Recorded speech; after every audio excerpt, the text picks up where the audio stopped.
Hi everyone and welcome back to my YouTube channel. My name's Amber and today's video is going to be every single book that I've ever given 5 stars.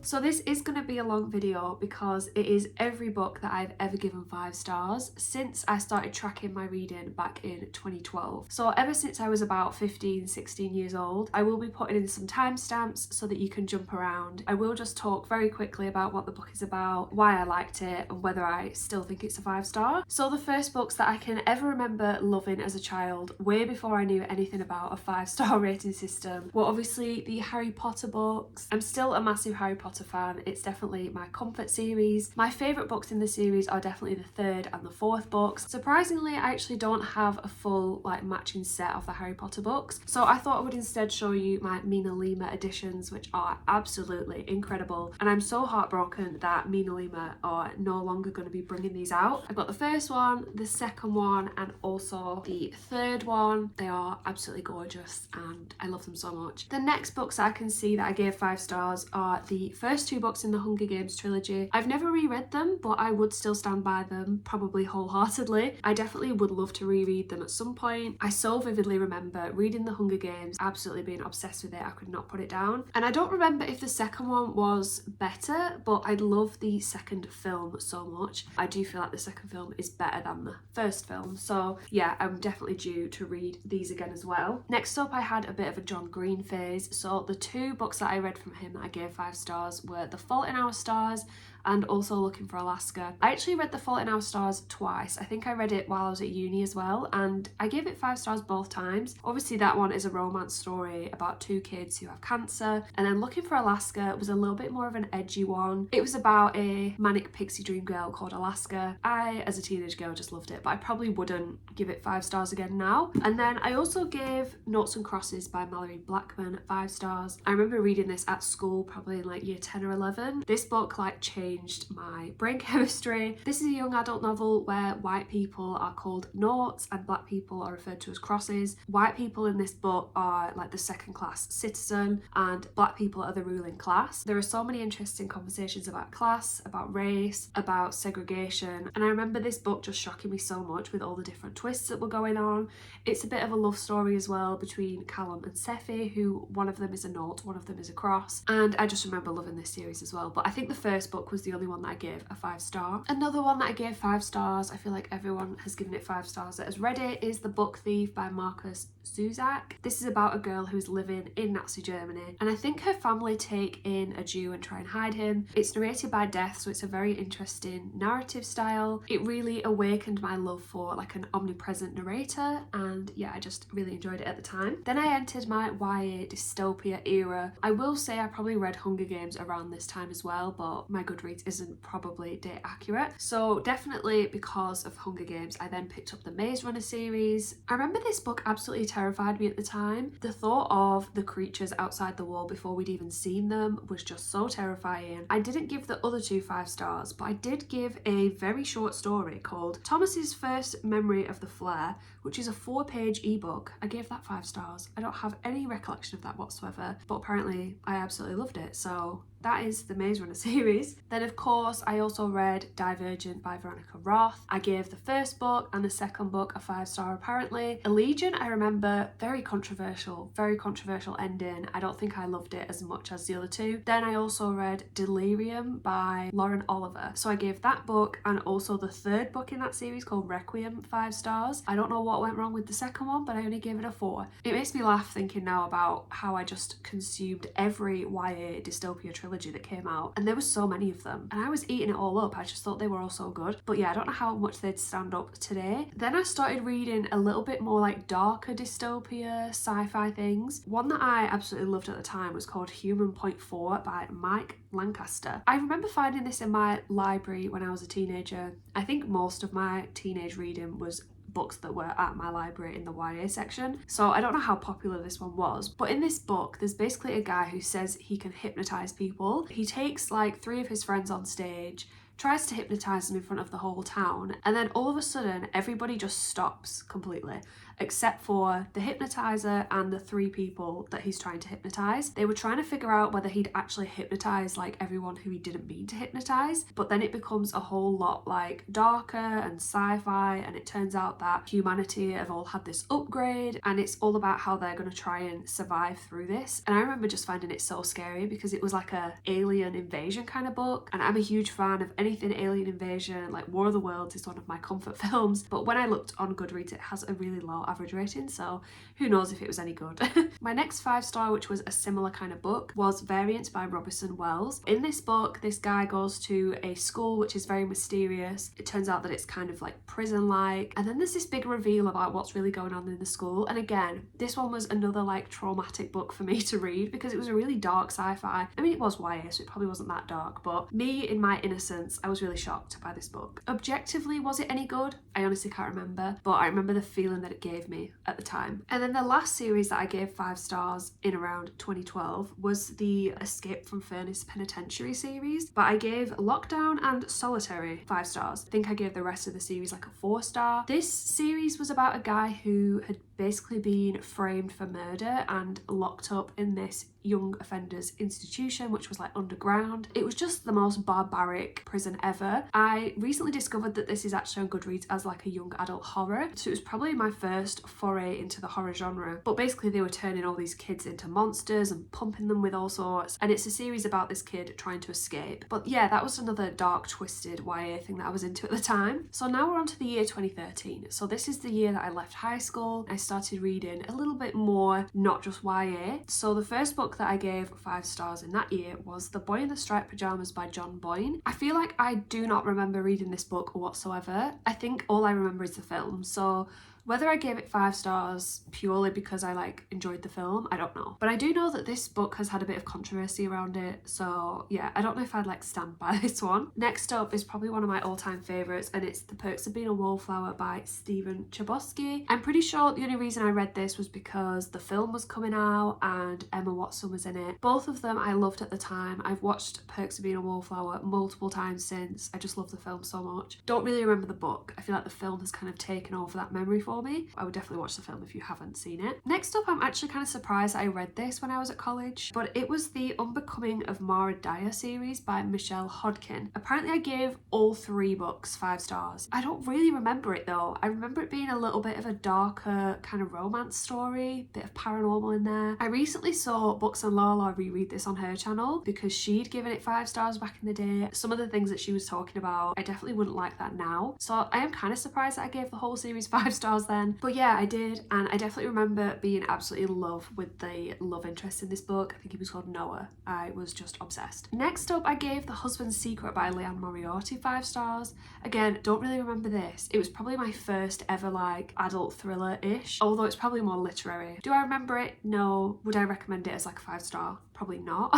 Then next up, I have The Knife of Never Letting Go by Patrick Ness. This one was a really interesting YA series because I think it was about men and all their thoughts were just open to everybody, like everyone could hear each other's thoughts, but women's thoughts stayed in their heads. Men have just killed women off because they didn't like that they couldn't hear their thoughts. And then this girl turns up in the forest and we're following this young kid and his dog. I don't really remember the rest of the story, but I do remember there being a horrible, heartbreaking thing that happens with the dog. So I would never reread this. And I do remember the series getting a little bit weird after that. Oh, but then again, I did also give The Ask and the Answer a 5-star. I don't remember if that was the second book or the third book, but I don't remember what happened in it. Next up was Looking for JJ by Anne Cassidy. So I think this might have been another YA, but it was pretty dark because we're following this girl who killed one of her friends when she was younger, and she'd been put in this like young offenders institution and given a whole new identity. It was about maybe people starting to figure out who she really was. Don't really remember much about this one either, but I think I was just very much into reading dark stuff at that time. The next one I think I would definitely stand by, and it's The Lovely Bones by Alice Sebold. I have read this twice. twice, both times when I was younger, and I absolutely love the writing style in this book so much. I love the fact that Susie is a bit of a, is it omnipresent? I've said that word twice now, where they are like all seeing and she can just look at whoever she wants to look at down on earth. Sorry, I never really even said what this book was about. I mean, a lot of you probably know, but it's about a girl who is murdered by one of her neighbours, and she's in this kind of purgatory state where she's able to look at her family on earth, see how they're struggling to grieve her and move on without knowing what really happened to her. And it was just really sad and beautiful, and I love the writing style so much, and I probably would reread this again. The film's really good as well. I think I probably read this after watching the film because I loved it so much, and I think that's the same for this one. This is The Time Traveler's Wife. I probably watched the film, loved it so much that I wanted to read the book. Is that why I gave it 5 stars? Maybe. I don't really remember. But this is your typical time travel romance, which is probably a little bit questionable actually, because she first meets him when she is a child, so she grows up knowing him. Do I love the book? I don't remember, but I gave it 5 stars anyway. Now we're moving into 2014, 2015. So this is when I was at college, probably like going into uni, and I started reading thrillers for the first time. First up, we've got all 3 of the Gillian Flynn books. I think I started with Gone Girl, which blew my little mind at the time. This really just made me fall in love with thrillers. It's still one of my favourites now. I remember hitting like the chapter where everything changes, and I was gobsmacked. Would I recommend this to people who are like seasoned thriller readers? I don't actually know, because I'd never read a thriller, I don't think, before I picked this up, but I think it is like a classic. You have to read this if you like mystery thrillers. And then I also read her other 2 books, Sharp Objects and Dark Places. I think my favourite of the 3 is actually Dark Places. I remember this book being so dark. There's mention of like sacrificing and devil worshipping, and I just remember thinking, holy, this book is intense, and I just loved it. But Sharp Objects as well. All 3 very, very dark, and yeah, I would love Gillian Flynn to come out with another book soon. Then apparently I read Fight Club by Chuck Palahniuk and gave that 5 stars. Do I remember reading this book? Not really. Do I remember watching the film and loving it? Yes. So is it a case that I just loved a film, then read the book, gave it 5 stars because I loved the film? Maybe. Next up, we've got Eleanor and Park by Rainbow Rowell. BooksandLala reread this in one of her latest videos and raised quite a lot of questionable things about it.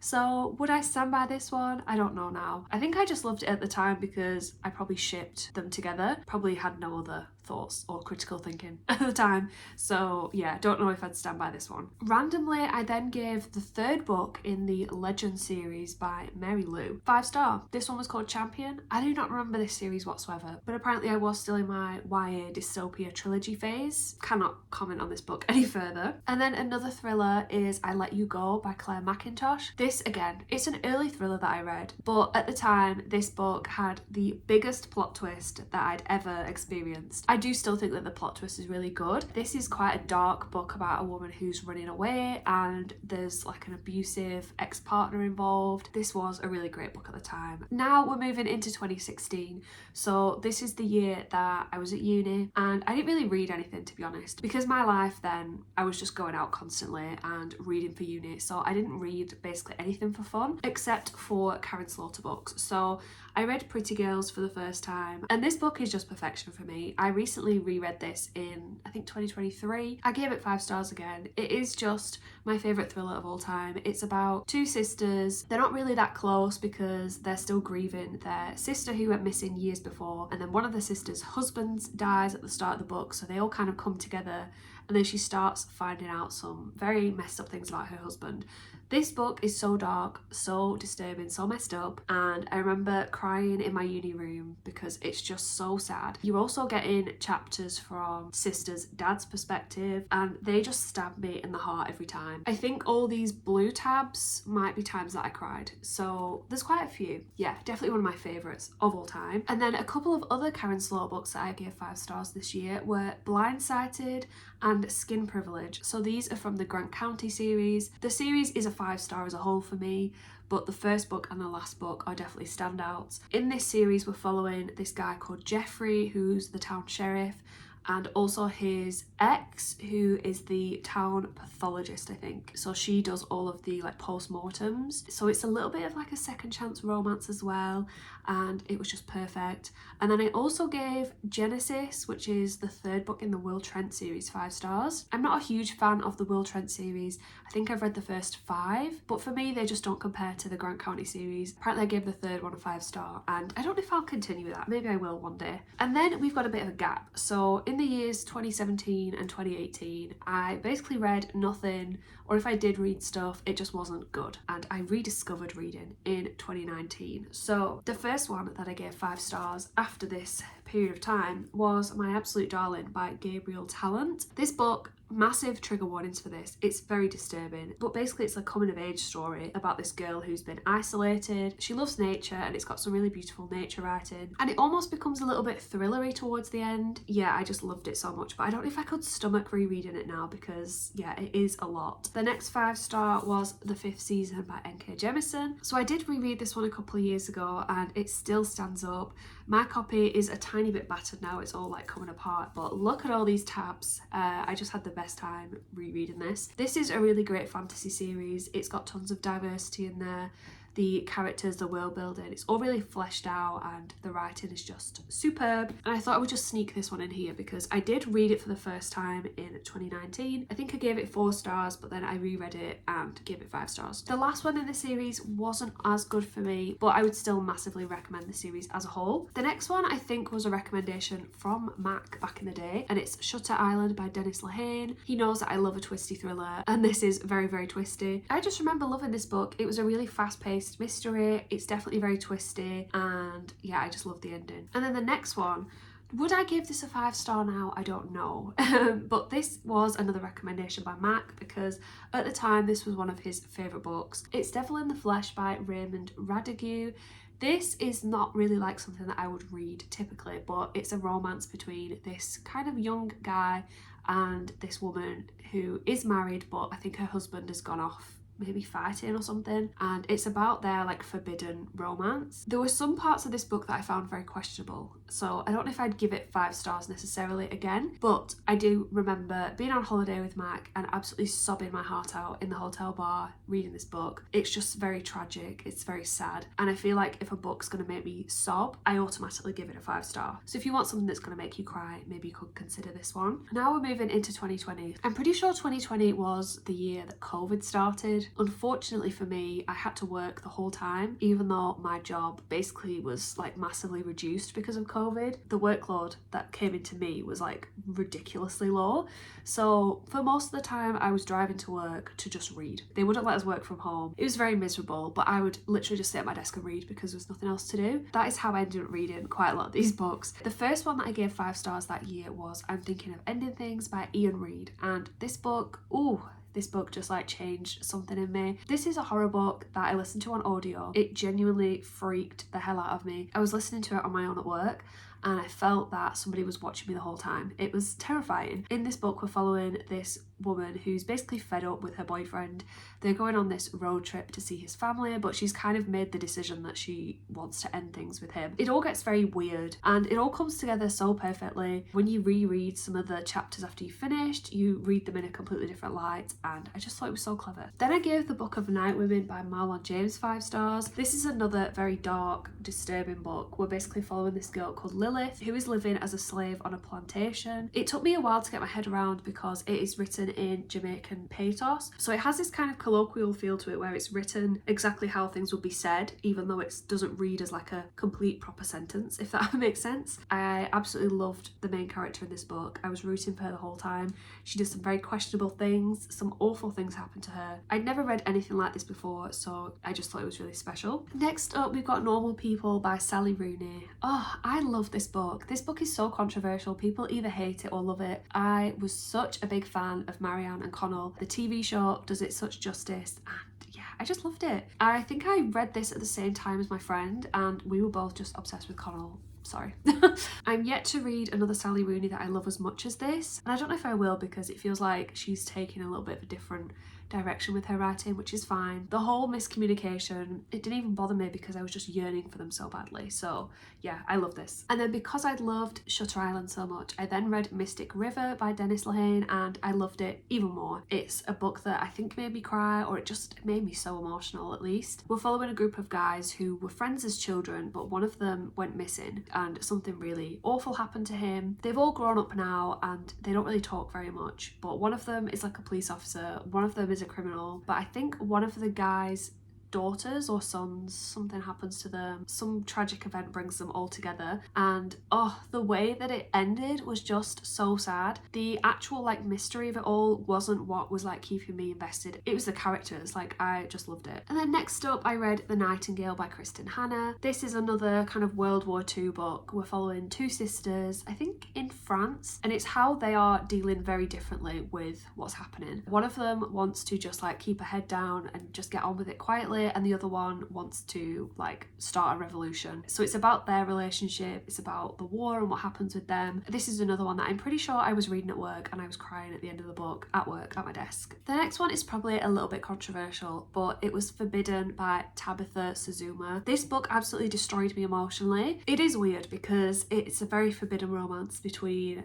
a brother and sister, so yeah, sorry, I'll just get that out there. It's such a tragic, heartbreaking story and it broke my heart. It is so sad. I was crying hysterically at home reading this, and I remember my friend was like, what the hell, I will never read this, you're effed up. But I do stand by this, right? It made me think a lot. Just incredible how this author managed to make me feel this way. Anyway, let's move on quickly from that one and let's move on to The Troop by Nick Cutter. I think about this now and I feel ill. This is probably the most disgusting horror that I've ever read. It's about a group of kids who go to this island on like a camping trip. They come across this guy who's very emaciated. He's clearly not very well. And then basically this horrible worm situation happens on the island. I literally couldn't eat while I read this book because I felt so sick. The body horror is just insane and it has given me a permanent fear of worms. It's so vile. It is so vile. I literally almost just like gagged thinking about this book, but it was so good. So good. It reminded me of like a Stephen King-esque kind of book. So I would definitely recommend it if you're looking for something truly horrifying. Now we're moving into 2021 and 2022. So I had the biggest amount of 5 stars in these years. I think that's because I was really getting to know my reading taste, but also I was able to read so many books. I changed jobs, so I was working shifts, and the amount that I could read whilst working shifts was just crazy. So let's start this one off with a bang. It is Behind Her Eyes by Sarah Pinborough. This is forever one of my favourite thrillers. The twist in this, incredible. People are either going to find it really silly or really like mind-blowing, and I found it mind-blowing. The twist in this book was so out of left field, but it terrified me so much. The thought that this could actually be happening is so scary. It's definitely not your typical mystery thriller twist. I won't say too much because if you've never read this and you love like a twisty thriller, definitely give this a go because this was just batshit crazy. It has been one of my favourite thrillers ever since I read it. Next up we've got one of the saddest books of all time, which is Flowers for Algernon by Daniel Keyes. We're following this guy called Charlie who has learning difficulties. He becomes a participant in this scientific experiment where they're going to try and make him more intelligent, but this mouse is also getting the same treatment and the mouse starts to get really unwell. So it's about whether this is also going to happen to Charlie as well.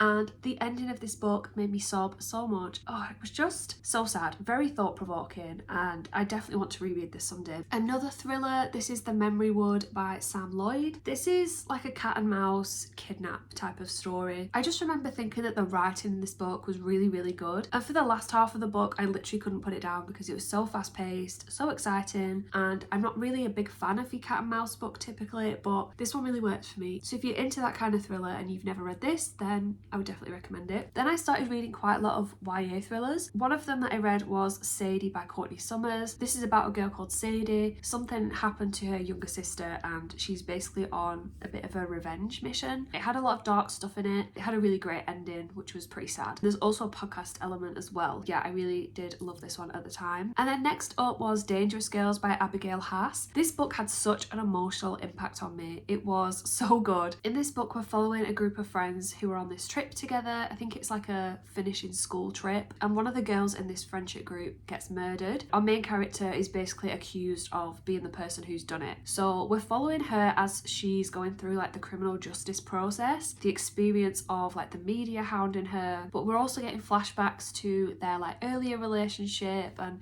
how it was a little bit toxic, but you know, they were really close. It was so well written. Everything like happened at exactly the right time.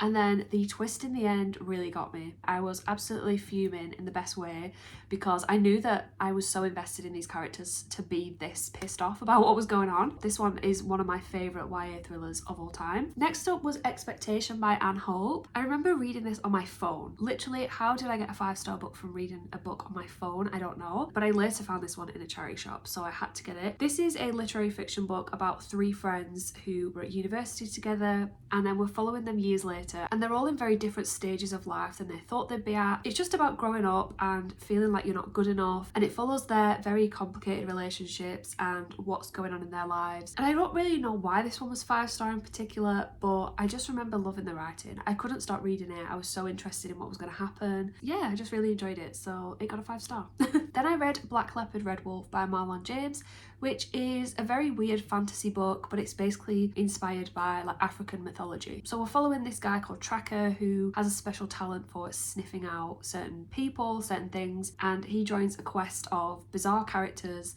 to try and find this little boy, and he doesn't know why he's trying to find him. It's told in a really weird, like not chronological way. It's very confusing, but the way that it all came together was just so perfect. It was terrifying. I loved the characters. It was full of action, and I cried at the end. Next up, I think we've got my only 5-star by Lisa Jewell, which is The Night She Disappeared. I listened to this one on audio and then got the physical book after. So in this book, there's a teenage mum who's gone missing. The police kind of assume that she's a runaway, but this girl's mum knows that she would never have done that. So we're following flashbacks from this girl's perspective before she went missing, and then in the present day, there's like a new lead in the case. So we're also following like what's happened to her after. And this book was just amazing. The audiobook was so good. I loved the characters, especially Tallulah, who's the young mum who's gone missing. She is just the sweetest person ever, and I was just so invested in her. And then I just loved how it all came together in the end. It was so satisfying. Yeah, this is my favourite book that I've read from Lisa Jewell. Next up, we've got Crank by Ellen Hopkins, which is a YA free verse poetry kind of book about a girl who gets addicted to crystal meth. I love this book because I just could not stop reading it. It's very easy to read. It taught me a lot about addiction from the perspective of somebody who is addicted. However, it is a little bit controversial now because the author wrote this about her own daughter who got addicted to crystal meth, and I think there's been some controversy over like how she's portrayed that story. I did read the second book in the series. I didn't love it as much, and I'm not going to read any more, but yeah, the first one did really teach me a lot. Next up, we've got The Last House on Needless Street by Catriona Ward. This is just a really weird book, and I feel like everything you read, you question everything. You don't really know what's happening. It feels kind of fever dream like, and then slowly as you read it, you understand what's happening, and I just loved that twist. It had all the fun, dark things in it that I love. I really just enjoy Catriona Ward's writing. There is another book of hers coming up later, so yeah, I just really love her as an author. Next up is a really underhyped book. This book has barely any ratings on Goodreads, and it's Fallen by Fiona McCready. So this book starts with a plane crash. In particular, we're following the stories of 2 women on this plane, their lives before this plane crash, and their families' lives. It was just beautifully written. It was so heartbreaking. There's some romance in there that was just perfect. I loved it so much, and I feel like it definitely deserves some more hype. Next up, I gave 5 stars to Good Girl Bad Blood by Holly Jackson, and this is the second book in the Good Girl's Guide to Murder trilogy. I loved the first book as well, but I think I only gave it like a 4.5 star, but I really loved the second one. I thought it did everything in the first one but better. This is a YA mystery trilogy. It features one of my favourite characters of all time, Pip, who is just so like clever and resourceful. I love her. And in this book, we really get to see the deeper side of Pip and the effect that getting involved with all of these crimes and putting herself in the spotlight is having on her. Some really messed up things happen that really set the course for the rest of the series. Yeah, I really loved this one. And then the last one that I gave 5 stars in 2021 was A Parent Apart by Gary Wright. This has been formally published recently as After the Storm by J.D. Wright. I imagine they're going to be very, very similar, but I do know there were some changes. I've not actually read the recently like published version because I just don't really want to taint it, but this one is a really powerful police procedural book. It's following these two kids who go playing. They end up getting caught in the sea. The parents try to save the kids, but they only manage to save one of them. And it's so emotional. It's very driven by like the characters and the families and their grief, but they're also investigating what happened. There were lots of twists at the end that I loved. And because it's been published recently, I imagine some of the editing has been tightened up, so I would massively recommend this book. So we're almost there, guys. We're now into the year 2022, which actually produced 18 5-stars for me, which is crazy. So first off, we've got No Exit by Taylor Adams. This is your classic thriller. It's basically about a girl who ends up at this like service station because there's a snowstorm going on, and she notices a girl locked in a cage in the back of somebody's van. Right from the start, it is so action-packed. It's very twisty. It's very exciting. It just keeps going and going and going. It's very intense, but I loved it so much. If you're after like a proper heart-pumping thriller, then definitely read this one. Next is one of my favourite horror novellas of all time, and it's We Need to Do Something by Max Booth III. I bang on about this book all the time, but it's basically about a family who get trapped in a bathroom after a hurricane outside, and it's just perfection. It's got like a real domestic horror to it. It's got body horror. There's like a paranormal element to it. There's an end of the world element to it. It is everything I could ask for in a novella. It scared the shit out of me, and the ending was horrifying. This is one of my favourite books of all time, and if you've watched my channel before, you probably already know that. Next up, we've got 3 Hours by Rosamund Lupton.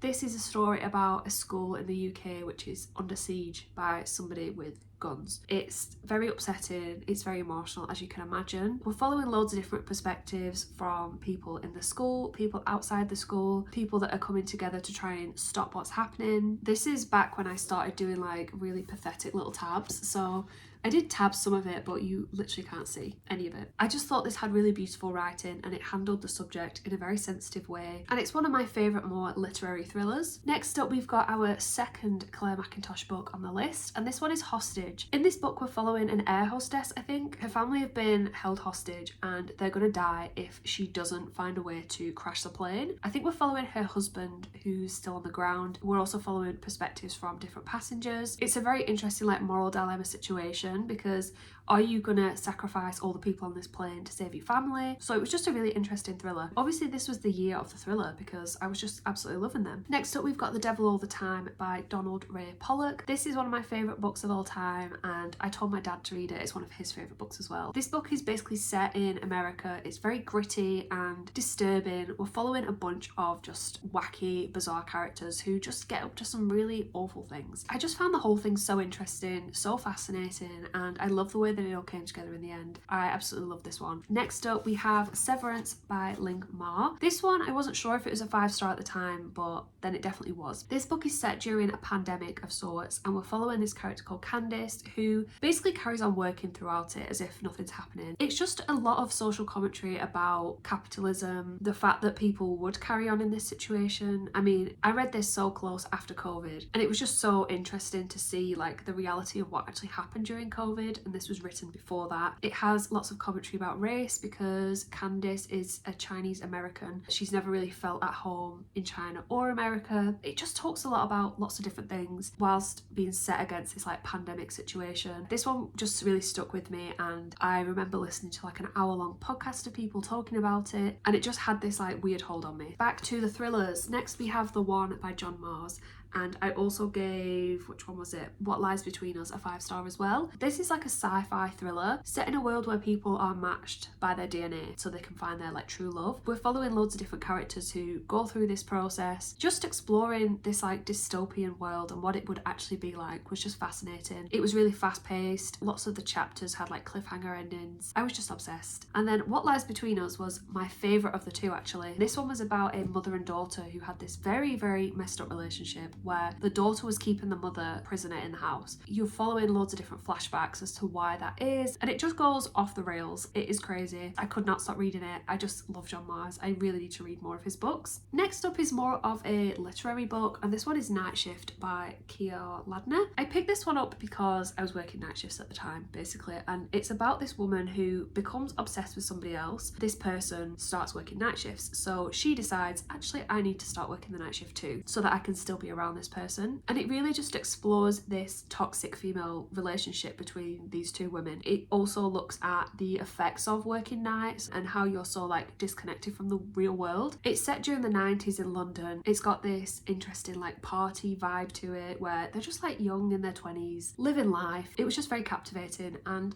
again, I love the ending of this book. It's a very like sad ending, but it felt very fitting for the book. Next up is The Death of Vivek Oji by Akwake Emezi. So at the start of the book, you know that Vivek Oji has passed away, and we're basically following the people in his life who are missing him and grieving him. It talks a lot about culture and about sexuality, about gender. The way that this book kind of comes together in the end was just heartbreaking. Again, like I said, if a book can make me sob, it's probably 5 stars, and this was the case with this one. Next up is a very weird horror, but it's probably one of my favourites. It's Earthlings by Sayaka Murata. This is so messed up. I didn't realise going into it how crazy it would be, but we're following this little girl who basically thinks that she could be an alien because she feels so just not connected with the real world. We're following her as a child and then also as she's grown up, and she's in this like loveless marriage with somebody. She reconnects with a cousin who she's not seen since she was young, and it just all gets very weird and unhinged, and the ending for this book just like had my jaw fully dropped. It was bizarre, but it was perfect because I would never have expected it to go in this direction. It's not easy to read, but it definitely stuck in my head a lot. It was definitely a favourite of that year. Next up is The Ruins by Scott Smith. It was basically about a group of friends who've gone travelling to, I think, Mexico, and they're staying in like this jungle area. They basically go looking for some ruins. They get stuck there because there's some sinister kind of situation going on, but it really is just like a survival story of these people trying to escape the situation that they're in. The body horror is intense. It was weird to read because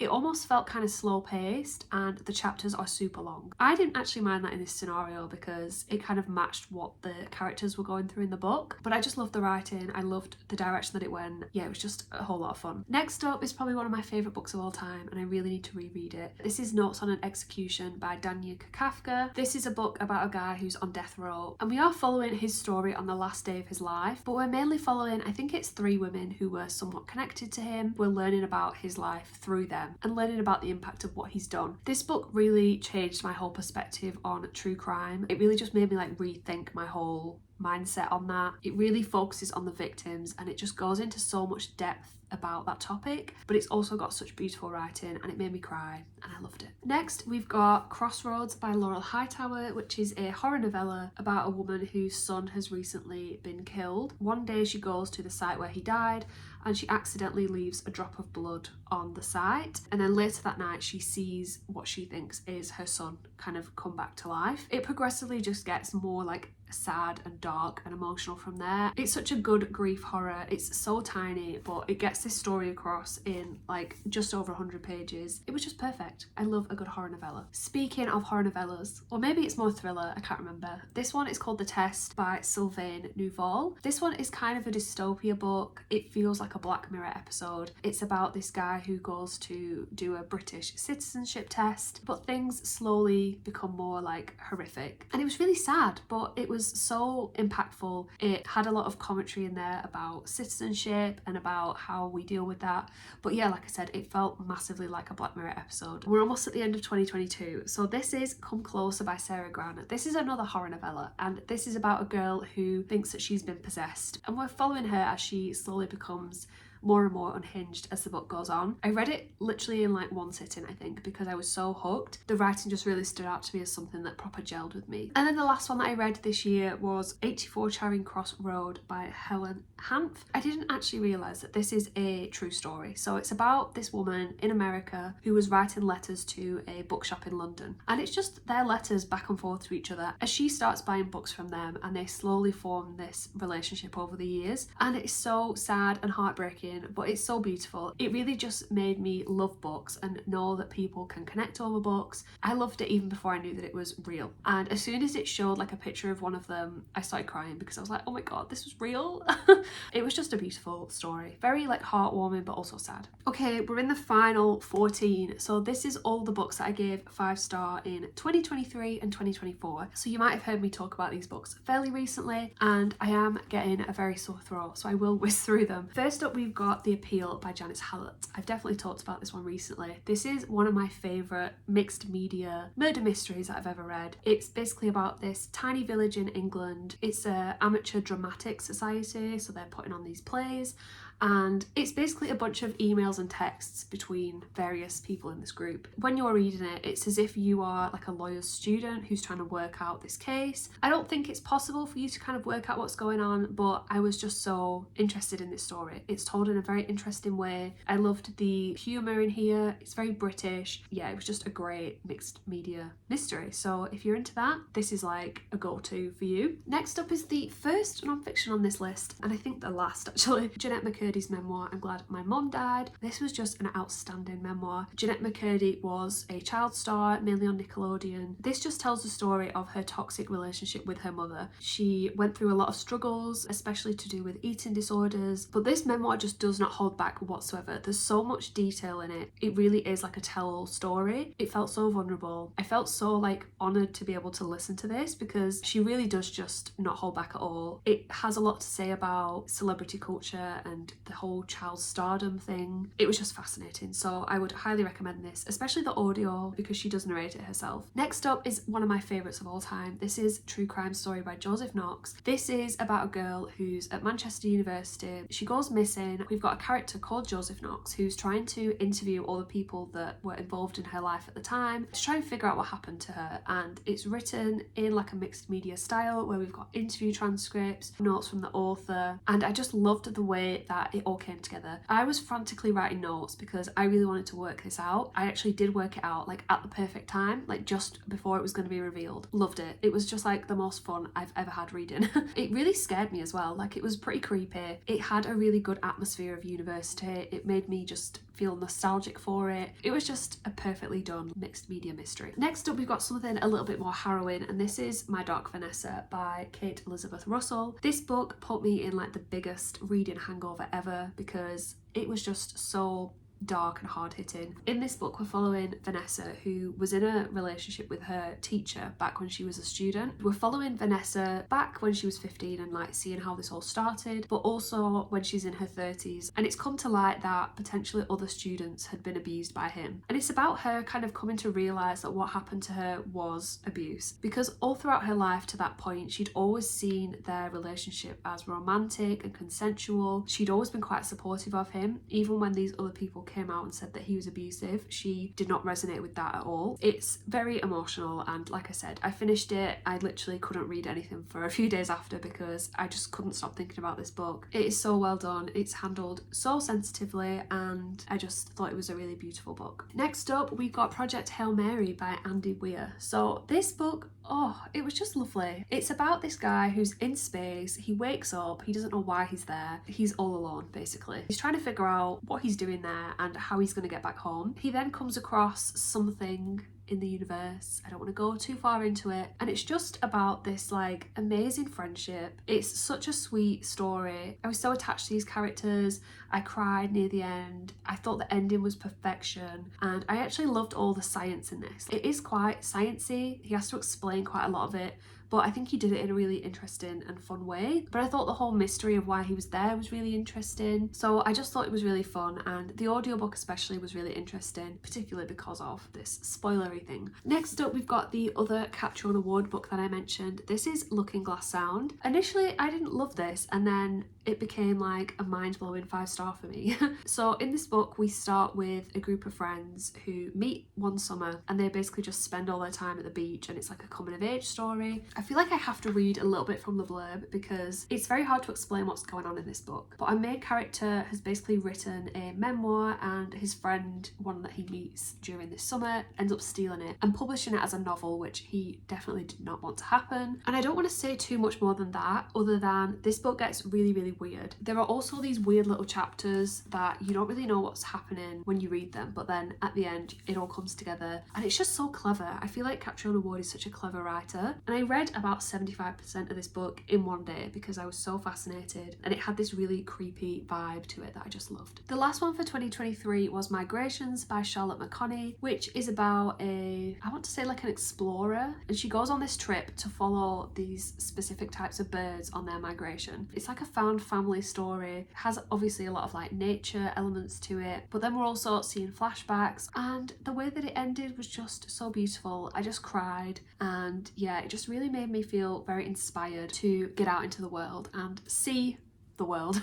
And then I'm going to quickly whiz through the 2024 ones because I think most of them made it into my best books of the year. But first off, we've got In the Dream House by Carmen Maria Machado. So this is a memoir mainly about the author's relationship with another woman, which was quite abusive. It goes into so much depth about that and the kind of stigma that she felt and just how that relationship had such a massive impact on her. It's told in a really interesting way where we're following little vignettes where she kind of frames this relationship as lots of different things. It was very creative, very unique, and again very like vulnerable. It just had a lot to say as well about domestic abuse, particularly in relationships with other women. Next up, we've got Reservoir 13 by John McGregor, which is a story about a sleepy little village in England. A family have come on holiday to the village and the teenage girl in the family has gone missing. This book basically follows the 13 years after this event and follows the different people in the town. It follows lots of the nature in this town as well. It's just the most like beautifully written book where I could read it forever because it was just so like peaceful and calm, but it also looks at how people cope after such like a traumatic event has happened, especially when there are no answers to it. It was just a very thought-provoking and refreshing book to read almost. Again, it was very inspiring and was just not like anything I'd ever read before. Next up was possibly my best book of 2024, and it's A Short Stay in Hell by Stephen L. Peck. This one is about a guy who's died at the start of the book. He's been very religious in his life, so he's like fully expecting to go to heaven, but he's woken up in hell. And his version of hell is just a massive library full of every book that could ever possibly have been written in the universe, and he has to find the one book that is his life story before he can go on to heaven. It's only a short book, it's like a horror novella, but it's so interesting because it looks at the society that forms in this hell and how it changes over time. This put me in an existential crisis. I just felt so much dread and so much like fear of thinking of myself in this situation, and just the sheer extent of this task that he's got. It was just a really bizarre feeling for me because I felt so like I was there with him. We're almost there. There's 4 left. We've got Dead Girl Blues by David Sodergren, which is a book about a girl who finds somebody who's just been killed. She's obviously very traumatized but very compelled by what she's seen, so she starts investigating what happened. It's very dark, disturbing. It's also got this like campy feel to it, this like satirical vibe, but it also has a lot of gore. I thought it was just a really fun mix. The writing style just really worked for me and I was so shocked by this ending. It was really, really good. Next up, we've got The Dragon Republic by R.F. Kuang. This is the second book in the Poppy War trilogy. I loved the Poppy War, but it was not quite a 5-star, whereas this one was. So much action in here, so much character development. This is like a fantasy war series, which is not something that I typically read. I'm pretty sure R.F. Kuang wrote this when she was so young as well, so that makes it all the more impressive. The last physical book that I have here is The Mysterious Case of the Alperton Angels by Janice Hallett. This is another mixed media mystery, but this one was so good. It was probably better than The Appeal actually. This one is like a proper mixed media. It includes transcript and manuscript, text messages, all sorts of different things. It's basically looking into this cult from the early 2000s. There was this plot that they were going to sacrifice a baby, and the baby has now turned 18 in the present day. Our main character Amanda is looking to write like a best-selling book about it, and we're just following her like investigative journalism into this case. The way that she's written this book is so clever. The way that it came together was so like complicated, and I just think like, how did your brain conjure this up? But there was just like twist after twist. I put it down, I was like, wow, she is crazy, and she churns these books out constantly. She's just such a clever author, and if you love mysteries, you will love these books. And the last one, guys, oh my god, thank you if you're still here, because I knew this video was going to be long, but I feel like I've been filming for hours. The last one is actually a non-fiction. I realised that I lied when I said that Jeanette McCurdy's book was the only non-fiction on this list. This one is The Art Thief by Michael Finkel. So this is about a prolific art thief who stole like $1 billion worth of art. He would just rob galleries in in broad daylight, with people around, with security around. He was just a very like fascinating guy to read about because he didn't sell any of it. He kept it all in his bedroom. He just wanted it to have it there. And it's like it became a bit of an addiction for him. It's a lot about his relationship with his girlfriend and his mom. It's just a very interesting like character study on this guy and why he was doing it and how he got away with it for so long as well, because I found that so interesting how he did so much. He was stealing like week after week, just got away with it for so long. It reads like a thriller, like it doesn't feel real when you're reading it. So yeah, it's just very, very fascinating. And that, my friends, is it. Oh my gosh, I feel like I've been talking for hours. Thank you so much if you've made it this far and you've watched the whole thing. I appreciate it so much. I'm already dreading editing this video because it's going to be insane, but hopefully you've enjoyed it. Hopefully you found something that you want to read, or if not, maybe you just learned a little bit more about me and my reading taste. I'm now going to go and eat because I'm starving. I need a drink, not an alcoholic drink, just a drink of water or something. If you enjoyed this video, please give it a like, comment down below some of your favourite 5-star books, subscribe if you want to see more from me, and I will hopefully see you in my next video. Bye!